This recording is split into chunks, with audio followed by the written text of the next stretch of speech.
Ia kerap kali dipanggil dengan Mbak Mina, usia 55 tahun. Sementara suaminya bernama Mbah Sandrudi.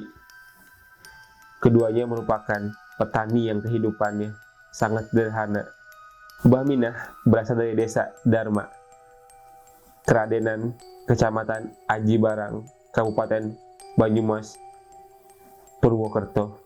Dalam kesehariannya, Mbah Minah hanya mengandalkan hasil tani yang ia tanam seperti jagung, kedelai, kacang panjang, dan cabai yang tentu saja di usia yang lanjut dan ladang terbatas itu semua hanya cukup untuk memenuhi kebutuhan sehari-hari, dan terkadang juga hasil panen tidak sesuai dengan apa yang diinginkan.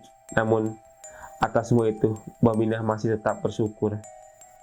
Anak-anak Mbah Minah sebenarnya ikut serta membantu sebagian kebutuhan hidup Mbah Minah. Anaknya juga meminta ia untuk beristirahat saja. Namun Mbah Minah tidak ingin merepotkan anak-anaknya. Setiap hari ia pergi ke lahan yang berjarak 2 km dari rumahnya yang ditemani sang suami. Mereka membersihkan rumput, memupuk tanaman, serta memanen tanaman tersebut dengan mandiri. Hingga pada hari Minggu 1 September 2009, Mbah Minah pergi ke kebun untuk memanen kedelai.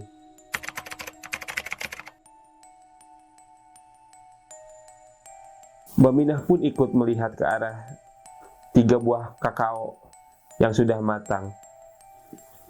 Ia pun mengambil 3 buah kakao itu dengan niat untuk menjadikannya bibit. Mbah Minah pun segera memetiknya dan ditaruh di bawah pohon. Ia pun kembali bekerja. Di saat itulah melintas seorang mandor perkebunan kakao PT RSA. Mandor itu pun bertanya, siapa yang memetik buah kakao itu? Dengan polos, Mbah Minah mengaku itu hasil perbuatannya. Ia pun diceramahi bahwa tindakan itu tidak boleh dilakukan karena sama saja mencuri. Sadar perbuatannya salah, Mbah Minah pun meminta maaf pada sang mandor dan berjanji tidak akan melakukannya lagi. 3 buah kakao yang dipetiknya pun dikembalikan kepada mandor tersebut. Mbah Minah berpikir semua beres dan ia kembali bekerja. Namun dugaannya salah, karena peristiwa kecil itu berujung panjang. Seminggu kemudian dia mendapat panggilan pemeriksaan dari polisi. Proses hukum terus berlanjut sampai akhirnya dia harus duduk sebagai seorang terdakwa atas kasus pencurian di Pengadilan Negeri PN Purwokerto. Mbah Minah pun tidak percaya. Niat yang awalnya hanya mengambil untuk bibit tanaman harus berurusan dengan hukum.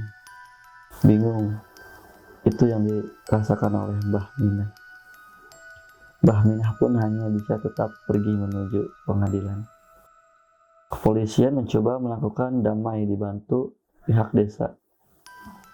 Mereka berdiskusi dengan pihak perkebunan, namun perusahaan tetap ingin melanjutkan ke pengadilan.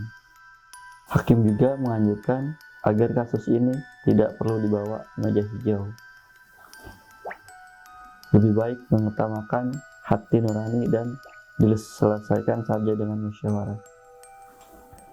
Meskipun dengan berat hati, hakim melanjutkan tanggung jawabnya, yaitu untuk melaksanakan persidangan. Majelis hakim yang dipimpin Muslih Bambang Lukmono, sarjana hukum, memvonis 1 bulan 15 hari dengan masa percobaan selama 3 bulan. Mbah Minah dinilai terbukti secara sah dan meyakinkan melanggar pasal 362 KUHP tentang pencurian.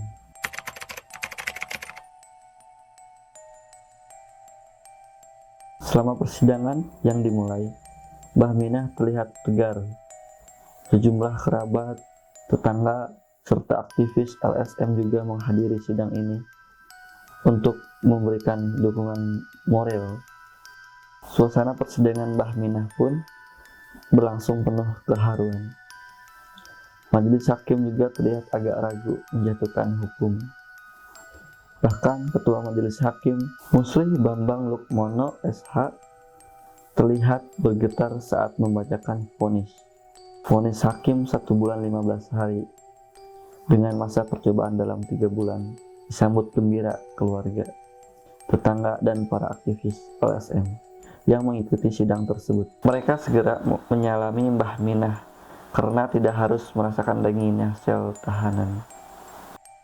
Dan diketahui secara langsung dan tidak langsung, kasus Mbah Minah akhirnya menginisiasi surat edaran Kapolri tentang penerapan keadilan restoratif yang kurang lebih bersama-sama menyelesaikan permasalahan yang adil dengan menekankan kemuliaan kembali keadaan semula, bukan dengan pembalasan.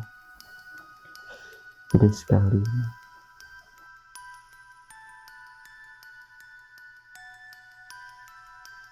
Sekian dari kami cerita tentang Mbah Minah yang sangat memilukan. sangat sekali. Memilukan sekali. Sampai jumpa di video kita selanjutnya. Tonton terus channel ini. Jangan lupa komen, like, and dan subscribe. Sampai jumpa kembali.